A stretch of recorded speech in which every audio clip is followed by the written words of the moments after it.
Buenas noches, hermanos, Dios les bendiga, y yo les voy a pedir que abramos nuestras Biblias en el Salmo número 90. Es un salmo que se le atribuye a Moisés. Creo que es el único, debe de haber otros, pero definitivamente si buscan su Biblia va a encontrar que es asignado a Moisés. Dice: la eternidad de Dios y la transitoriedad del hombre. Oración de Moisés, varón de Dios. Y vamos a leer hasta el versículo 12. Dice así la palabra de Dios: Señor, tú nos has sido refugio de generación en generación.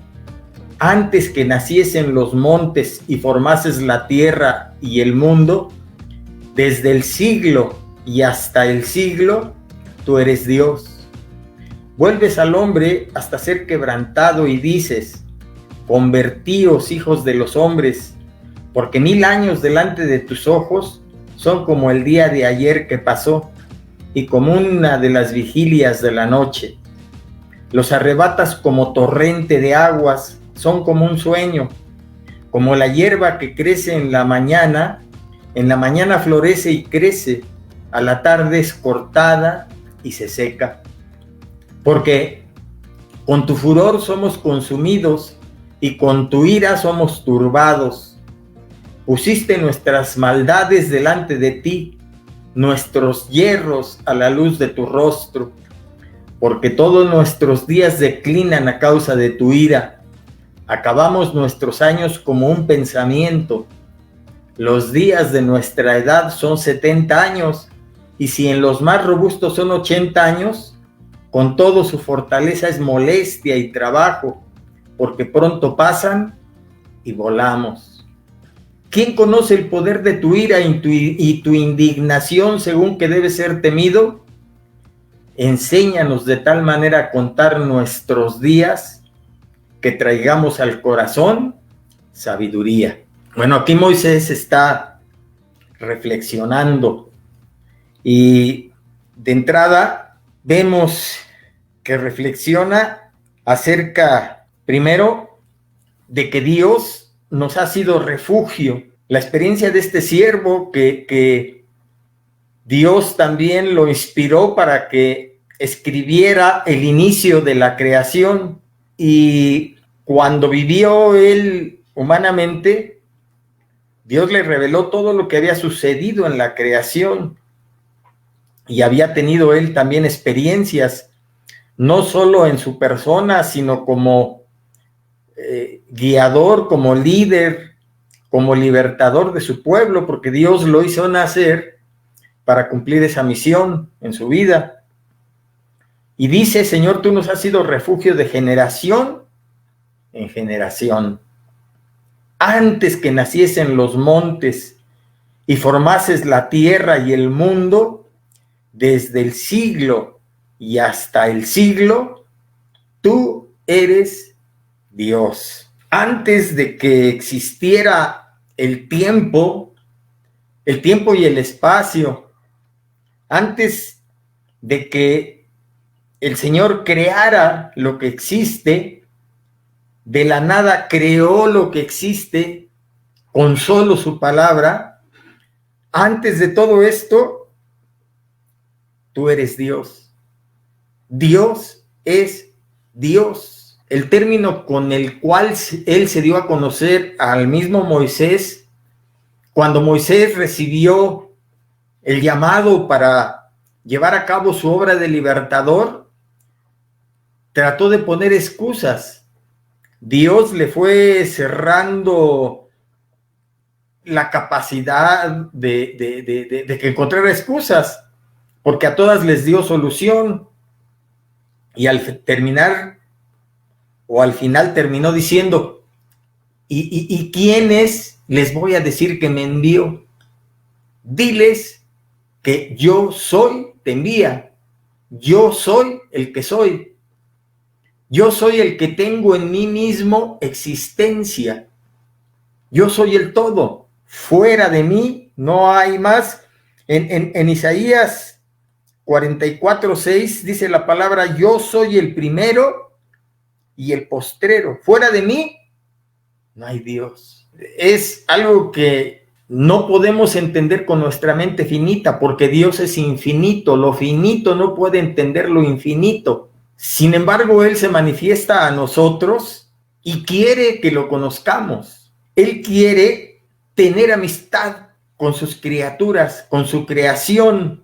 Y no solo quiere tener amistad con su creación, sino quiere que formemos parte de su familia. Dice la palabra que Él nos creó a su imagen y semejanza, para poder tener comunicación con nosotros, comunión con nosotros. Pero primero tenemos que conocerlo. Él se dio a conocer a nosotros y quiso tener comunión, comunicación, estrechar lazos.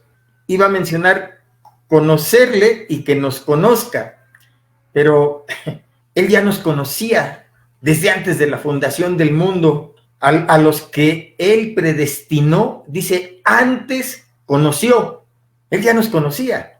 Él conoce lo que somos, cómo pensamos, cómo decidimos.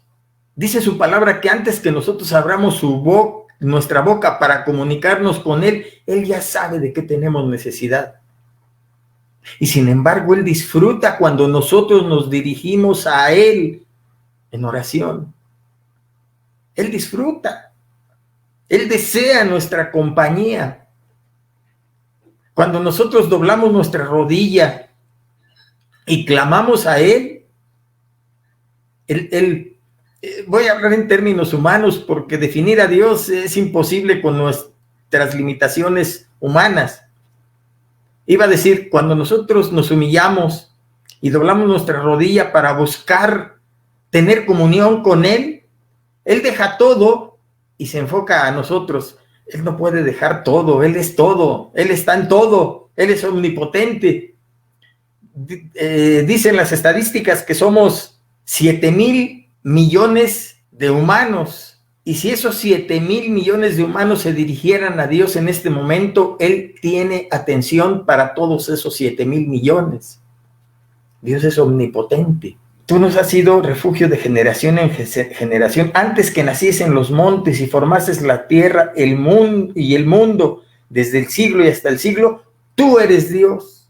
Si desapareciera todo lo que existe desde el siglo y hasta el siglo, está introduciendo el tiempo, la tierra, el mundo, la creación, el espacio.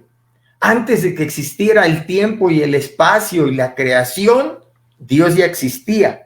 Si quitásemos todo lo que existe, el infinito, ahí está Dios. Simplemente el tiempo. Nosotros, como seres finitos, estamos sujetos a tiempo y nos conducimos bajo esos conceptos, pasado, presente y futuro.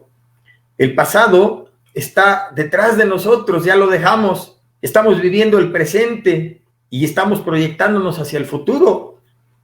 Pero si usted lo ve, en este mismo momento nosotros también vivimos esos tres aspectos, o al menos dos, porque el otro se convierte inmediatamente en presente. ¿A qué me refiero? En un mismo momento, en este segundo de tiempo, estoy viviendo el presente, pero ahorita este presente acaba de pasar al pasado. Estoy viviendo el presente y estoy entrando en el futuro y ese futuro se convierte en presente inmediatamente. En un segundo de tiempo, yo estoy viviendo pasado, presente y futuro dentro de mi finitez. Sin embargo, Dios tiene delante de sí nuestro pasado, nuestro presente y nuestro futuro, porque Él no está sujeto a tiempo. Él es infinito. Quiere establecer relación con su creación. Vuelvo a repetir, y nos creó a su imagen y semejanza para que pudiésemos tener comunión con Él. Y principalmente somos diferentes en toda su creación, porque al hombre, al crearlo a su imagen y semejanza, depositó en el hombre un espíritu. que es lo que nos hace diferentes y conscientes de la existencia de un creador. Hay en lo profundo de nuestro ser un deseo de conectarnos con eso superior. Quiere darse a conocer y quiere que también el hombre reflexione. ¿Para qué fuimos creados? Dice la palabra que para honra y gloria de Dios y para tener comunión con Él. Es algo que no entendemos, porque con nosotros o sin nosotros, Dios es Dios. Cuando nosotros, con ese espíritu, con esa alma, y puedo agregar incluso con ese cuerpo, estamos conscientes de que existimos, empieza a funcionar nuestro pensamiento, nuestro entendimiento, y buscamos que nuestra existencia tenga propósito, que nuestra vida tenga significado.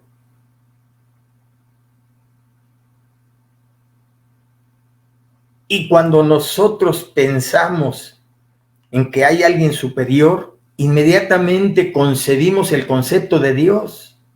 Pero esto dicen los que no creen en Dios, que esto es fruto de nuestra capacidad mental, de nuestro pensamiento, y es el hombre el que creó o inventó a Dios, y no que Dios creó al hombre. Pero nosotros sabemos muy bien, por la misma palabra, que es imposible que neguemos la existencia de Dios con todo lo que está frente a nuestros ojos. Dice el libro de Romanos que es imposible que no concibamos la existencia de un ser superior con toda esa capacidad. Todo lo que existe nos impulsa a conocer que hay una mente inteligente, un diseño inteligente, todo concebido con un orden, con una especial forma de existir, encadenado y asociado y con propósito. No podemos negar de esa existencia. Cuando nosotros conocemos a ese Dios y nos relacionamos con Él, nuestra existencia cobra sentido y nuestra vida tiene propósito. Dios está en todo, desde lo grandioso y magnífico hasta lo más sencillo e insignificante, hasta en lo que parece trivial y aparentemente sin sentido, ahí está la mano de Dios. Y lo más importante, conocemos a Dios a través de cómo Él se ha manifestado a nosotros para conocerlo, y esa es su palabra. Él nos narra ahí la historia de su creación, sobre todo del hombre hecho a su imagen y semejanza, y cómo el hombre decidió obedecer al enemigo que a Dios. Y ahí empezó el problema del hombre. Pero dice su palabra que Dios muestra su amor para con nosotros en que siendo aún pecadores, Cristo murió por nosotros. Y Juan 3:16 dice la palabra que de tal manera amó Dios al mundo que ha dado su Hijo unigénito para que todo aquel que en él cree no se pierda, mas tenga vida eterna. De tal manera Dios amó al mundo. No se está refiriendo a esa canica azul sostenida en el espacio, porque si bien todo es creación de Él, no solo lo inanimado y lo animado, no solo lo material de la tierra, sino también los seres vivientes que ahí habitan. Pero su especial tesoro fue el hombre, hecho a su imagen y a su semejanza. Dios entonces muestra su interés por nosotros, enviando a su Hijo y preocupándose porque lo conozcamos y nos relacionemos con Él. Hay tres formas en que nos relacionamos con Dios. Uno, primero que nada, es a través de su palabra. Cuando leemos su palabra, Él nos explica quién es Él y quiénes somos nosotros. Y va desarrollando el propósito de su creación y la relación que Él tiene con el ser humano y cómo se ha desarrollando en la historia de la humanidad. Nos relacionamos con Él también a través de la oración. ¿Qué es la oración? Es platicar con Dios así de simple. Y esto lo podemos entender cuando nosotros conocemos a una persona. Para poder tener conocimiento más profundo de esa persona, platicamos con ella y le pedimos información de ella, y ella nos da información, y a su vez esa persona pide de nosotros información para conocernos. Pero es necesario una comunicación para poder conocernos. La oración es esa comunicación, esa comunión con Dios. Otra forma de relacionarnos con Dios es a través de la adoración. A través de la adoración. Cuando conocemos a Dios, la adoración es exaltar esas cualidades de Dios. La adoración es exaltar las cualidades que tiene Dios en su persona. A través de su palabra sabemos quién es Dios, y Dios estableció un imperativo para poder conocerlo. Él dijo a través del Señor Jesucristo: escudriñad las Escrituras, porque en ellas os parece que tenéis la vida eterna, y ellas son las que dan testimonio de mí. A través de sus Escrituras nos relacionamos con Dios y lo conocemos.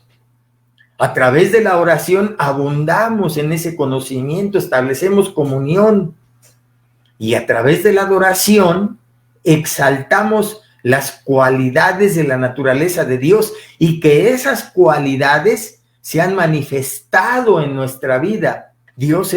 Una de las cualidades de Dios es que Él es justo, y esa justicia la ha manifestado a nosotros, porque nosotros, sin ser justos, por ese amor que Él nos tiene, manifiesta su justicia a nosotros sin merecerlo. Justificados pues por la fe, tenemos paz para con Dios por medio de nuestro Señor Jesucristo. Somos justificados por Él, por la fe. Y somos justificados porque Él manifiesta otras características de su naturaleza. ¿Cuáles son esas dos características que se desarrollan a través de la relación de Dios con el ser humano y están establecidas en toda su palabra? Y es algo de lo que nosotros probamos a cada instante y a cada segundo, y es lo que nos sustenta. Y estas dos cosas son la misericordia y la gracia de Dios. Por gracia sois salvos, y esto no de vosotros, es don de Dios, no por obras, para que nadie se gloríe. Es por la gracia de Dios, por la misericordia de Dios, no hemos sido consumidos. Y porque cada mañana son nuevas sus misericordias. Dios nos sustenta con su gracia. Dios nos sustenta con su misericordia. ¿Qué es gracia? Dios nos da lo que no merecemos. La gracia es un don gratuito de Dios, un regalo de Dios. Dios nos da lo que no merecemos. ¿Qué es la misericordia? La misericordia, para entenderlo de manera práctica y unido a la gracia, la misericordia, Dios no nos da lo que merecemos. Con la gracia, Dios nos da lo que no merecemos. Con la misericordia, Dios no nos da lo que merecemos. Gracia y misericordia es lo que nos sustenta. La oración es algo primordial y necesario en nuestra vida. Dice la palabra: si se humillare mi pueblo, sobre el cual mi nombre es invocado, y lloraren, y buscaren mi rostro, y se convirtieren de sus malos caminos, entonces yo oiré desde los cielos, y perdonaré sus pecados, y sanaré su tierra. Si oraren, si se humillaren, si buscaren mi rostro, si invocaren mi nombre, si se convirtieren de sus malos caminos, entonces yo oiré desde los cielos, perdonaré sus pecados y sanaré su tierra. Es un ejemplo hermoso de la oración. Dios ha dejado ese recurso como algo a lo que podemos acudir para entablar esa relación, para buscar su intervención en nuestros asuntos, en nuestra vida, en lo que somos, más si somos sus hijos. Claro que la oración es para toda la creación de Dios. Somos criaturas de Dios, creados por Él, pero nos convertimos en sus hijos porque esa es su voluntad. Y es cuando nosotros echamos mano de la provisión que Él nos ha dado a través de su Hijo, nos convertimos en sus hijos, en familia de Dios. A los suyos vino y los suyos no le recibieron, mas a todos los que le recibieron les dio potestad de ser hechos hijos de Dios, no nacidos de carne, ni de sangre, ni de voluntad de varón, sino nacidos a través del Espíritu Santo de Dios. Cuando nosotros nos arrepentimos, reconocemos que hemos pecado, y pecado es transgresión a la ley de Dios, y pecado es ofensa a Dios. Cuando reconocemos que lo hemos ofendido, cuando no hemos hecho su voluntad, cuando reconocemos que estamos mal y que queremos tener una relación con Él, cuando por fe aceptamos que su Hijo tome nuestro lugar y que muera en lugar nuestro, porque la paga del pecado es muerte, cuando reconocemos esa necesidad y hay en lo profundo de nuestro corazón un sentimiento de culpa y de deseo de no ofender a Dios más, cuando le pedimos que Él sea nuestro Señor, nuestro Salvador, cuando ponemos nuestra fe en esa sangre derramada en la cruz del Calvario y le pedimos que a través de esa sangre nos limpie, nos perdone, nos restaure, cuando nos humillamos delante de Él, Él cumple su palabra, porque Él dice que Él atiende al humilde y mira de lejos al altivo. Por eso habla en 2 de Crónicas 7:14, si se humillare mi pueblo, sobre el cual mi nombre es invocado, la llave que abre el corazón de Dios y que, por así decirlo, obliga a Dios a cumplir su palabra en sus criaturas, es la humillación. Cuando vamos al Señor humillados, Él nos atiende, porque así lo estableció en su palabra. Yo atiendo al humilde. Cuando le pedimos que Él entre a nuestra vida y tome dominio de ella, y nos comprometemos ahora a seguirlo y con su ayuda buscar hacer su voluntad, Él nos recibe. Y dice su palabra que cuando entonces confesamos nuestros pecados, Él nos limpia de toda maldad, nos perdona, nos acepta como sus hijos y envía a nosotros a su Espíritu Santo. El Espíritu Santo entra a nosotros y ahora pertenecemos a la familia de Dios y estamos buscando caminar bajo sus principios, bajo sus propósitos, y se establece entonces una lucha espiritual. Antes éramos esclavos de Satanás, consciente o inconscientemente llevábamos a cabo en nuestra vida sus propósitos. Él, como príncipe de este mundo, ha establecido los valores de este mundo, maneja todos los medios que están en este mundo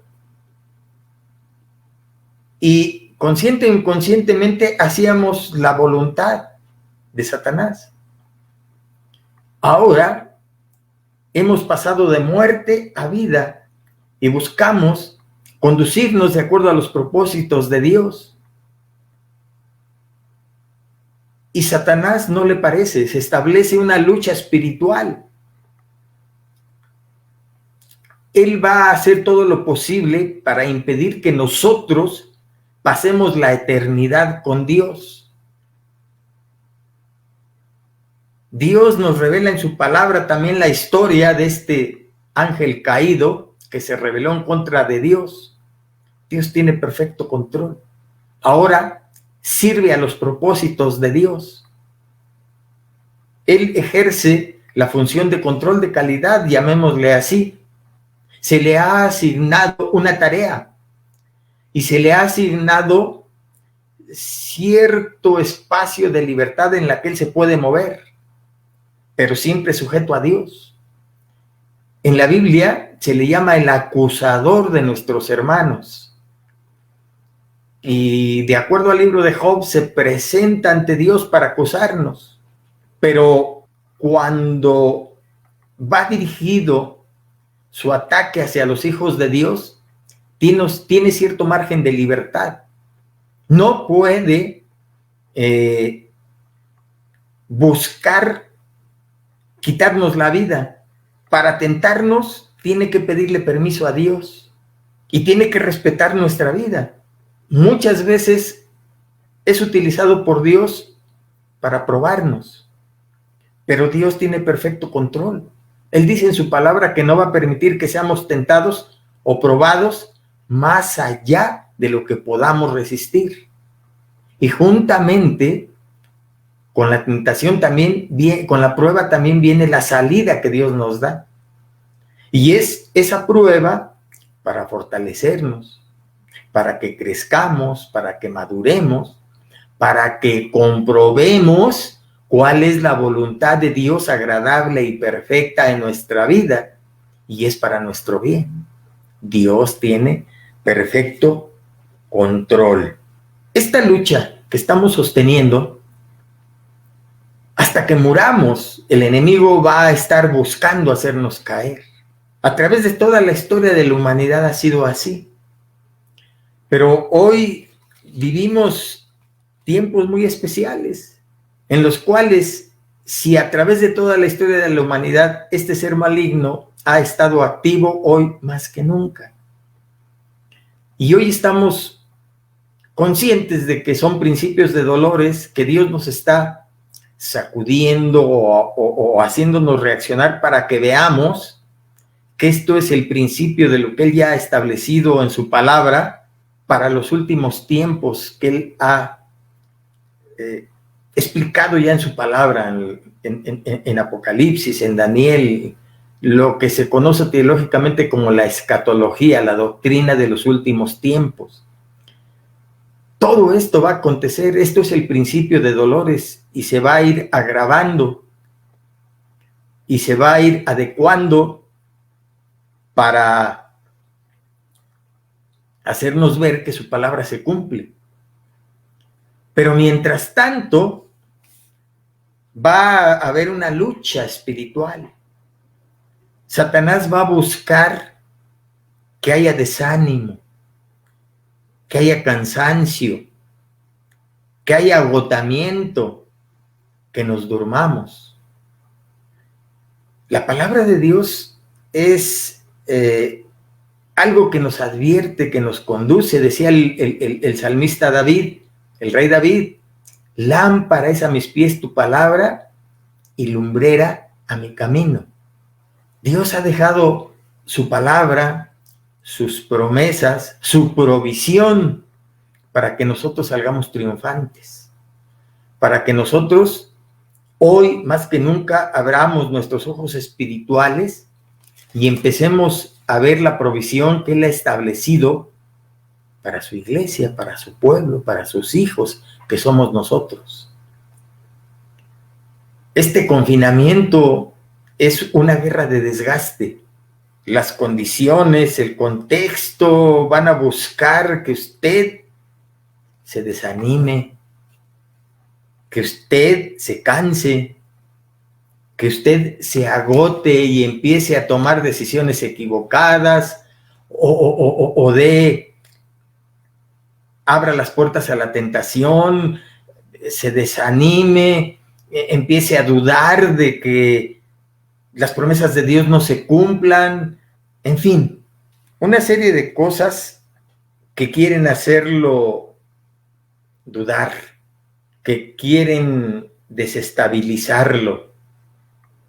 Pero hoy más que nunca tenemos que voltear a las promesas de Dios, lo que Él ha dejado para sustentarnos espiritualmente y reconocer primero que tenemos que estar tomados de la mano de Dios. Somos pámpanos unidos a la vid, somos fruto que está unido a ese árbol. Y unidos a ese árbol es como podremos salir adelante. Separados de él, nada podemos hacer. Ese árbol nos sustenta, con su savia nos alimenta. Esa savia es el Espíritu Santo que nos sostiene.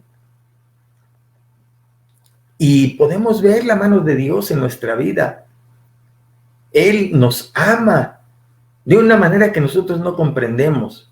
Simple y sencillamente, antes de conocerlo, cuando nosotros no lo tomábamos en cuenta para todo lo que hacíamos, de todos modos Él nos amaba. Y podríamos decir, ahora que somos sus hijos, ahora que hemos establecido una relación con Él, ahora que Él está con nosotros, ¿nos ama más? No, nos sigue amando igual.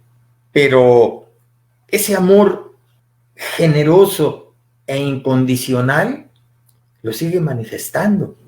Porque al final el amor de Dios no depende de lo que nosotros hagamos.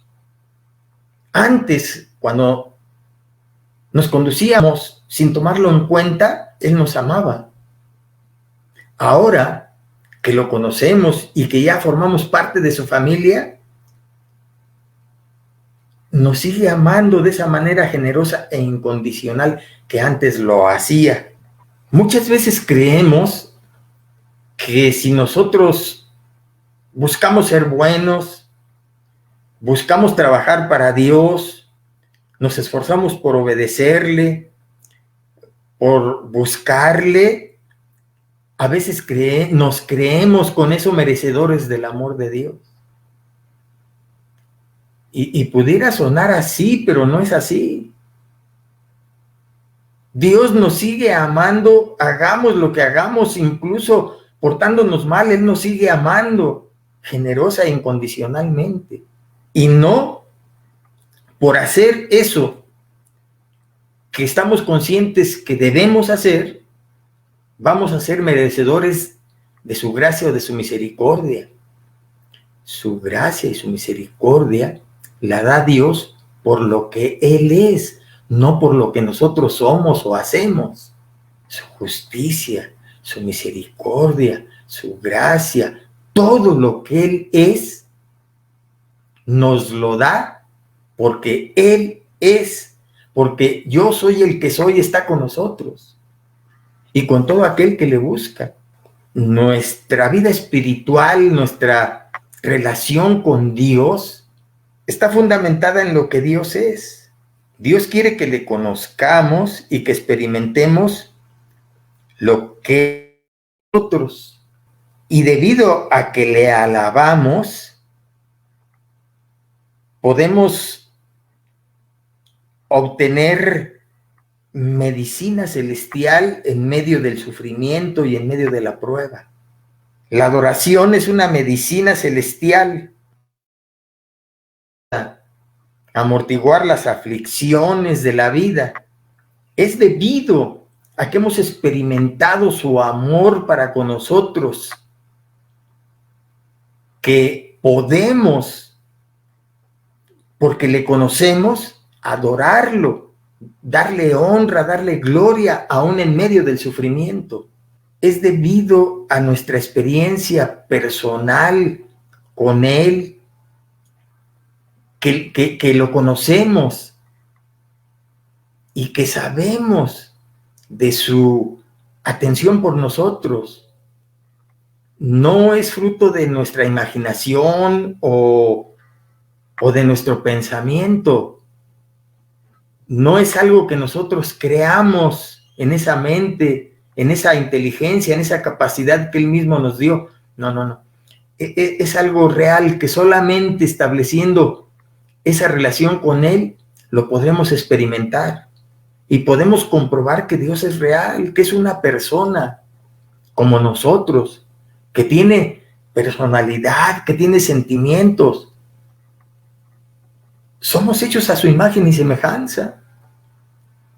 Él también siente, Él también piensa, y Él desea tener comunión con nosotros. Hoy más que nunca debemos buscar que esas promesas sean, a pesar de que las luchas espirituales van a ser ahora más intensas que nunca. Ahora que el enemigo de nuestras almas, debemos afirmar nuestra fe, buscar entablar esa relación con Dios, comprobar que lo que Él ha dicho en su palabra se puede cumplir en nosotros. Sí, vamos a entablar luchas y a veces va a prevalecer el enemigo.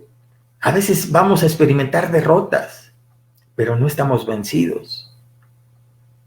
El Señor está con nosotros. El Señor nos ama generosa e incondicionalmente. El Señor es el único que cree en nosotros. Y a pesar de que fallamos, Él está ahí para perdonarnos. Él se ha comprometido a estar con nosotros hasta el fin del mundo. Pero nos insta a través de su palabra: solo te pido que te esfuerces y seas valiente. No temas ni desmayes, porque Jehová tu Dios estará contigo a donde quiera que tú vayas. Pero solo te pido que pongas en acción en tu vida esta palabra de la ley, que busques hacer su voluntad, que te esfuerces por cumplir, hacer su palabra en ti. Él está ahí y es el único que, a pesar de que todos te abandonen, a pesar de que todos te dejen, Él está ahí y sigue creyendo en ti y está dispuesto a ayudarte si tú vas y te humillas, si tú eres honesto con Él, si tú derramas su corazón. Él está dispuesto a obrar en tu vida. Y vuelvo a lo que dice Segunda de Crónicas: si se humillare mi pueblo, sobre el cual mi nombre es invocado, y oraren y buscaren mi rostro, y se convirtieren de sus malos caminos, entonces yo oiré desde los cielos, y perdonaré sus pecados, y sanaré su tierra. Esta promesa ahí está. Si nos humillamos, si oramos, si buscamos su rostro, si nos convertimos de nuestros pecados, porque muchas veces nos queremos engañar a nosotros mismos, pero a Dios no lo podemos engañar. Él está presente. Con amor eterno te amé, dice, por lo tanto te prolongué mi misericordia. Ahí está su palabra viva y eficaz. Estamos siendo obligados, si se puede decir así, por las circunstancias, a buscar más de Dios, a desear más de Dios. Cuidémonos cuando venga el desánimo, cuando venga el sueño, cuando venga la debilidad, cuando venga el agotamiento. Echemos manos de las promesas, echemos mano de la palabra, tomémonos de la mano de Dios, adorémosle en medio de las circunstancias adversas, ofrezcamos a Dios sacrificios de alabanza. A pesar de que nos pese, a pesar del pesar, démosle honra y gloria a Dios, humillémonos delante de Él. Él está siempre esperando de nosotros y Él desea que tengamos comunión con Él. Terminamos, hermanos. Yo les invito a que no cejemos, a que no nos dejemos distraer por el enemigo, que no llegue la duda a nosotros, que no llegue la confusión, que no permitamos que la tentación haga estragos en nosotros. Tomémonos de la mano de Dios, clamemos a Dios, humillémonos con Dios, y Él está dispuesto a sacarnos adelante. Es en Él en quien cobra sentido y propósito la vida. Y venga lo que venga, Él tiene control sobre nuestra vida. Él tiene perfecto control sobre nuestro futuro, siempre y cuando le dejemos obrar en nosotros. Dios por naturaleza es un Dios dador, un Dios de provisión. Cuando nosotros desobedecemos, cerramos los conductos a través de los cuales Él quiere enviarnos su bendición. Es como cuando llueve y se tapan las coladeras. ¿Por qué? Por tanta basura que hay. Nuestro pecado es esa basura que tenemos que quitar para que los conductos de la bendición de Dios puedan estar limpios y su bendición pueda llegar a nosotros. Y Él nos fortalezca, Él nos dé propósito, Él nos dé visión, Él nos levante, Él nos restaure. Terminamos con esto, hermano. Que ojalá siempre esté en nosotros el deseo de buscarle. Si bien lo podemos buscar de manera personal y ahí en nuestro hogar, que siempre haya en nosotros el deseo de buscar la bendición especial que Dios habla en el Salmo 133. Más bienaventurado es estar los hermanos juntos en armonía. Hablando de la coinonía o de la comunión que Dios establece en su iglesia, porque termina ese salmo diciendo, porque Dios envía ahí bendición y vida eterna. Es una bendición muy especial que no se puede lograr en otro lugar ni de otra forma, sino ahí donde es bienaventurado que estén unidos los hijos de Dios, los comprados con su sangre, que mantengamos en nosotros ese deseo de tener comunión con los demás hermanos, porque la iglesia es el laboratorio que Dios utiliza para instruirnos, para enseñarnos, para que aprendamos a soportarnos, para que aprendamos a apoyarnos, para que podamos ser vehículo a través del cual pueda Dios obrar para restaurar al hermano, para interceder por el hermano. Pues Dios les bendiga, hermanos, y los invito a que sigamos siendo constantes y fieles, buscando al Señor. Nos vemos el día de mañana. El Señor les bendiga.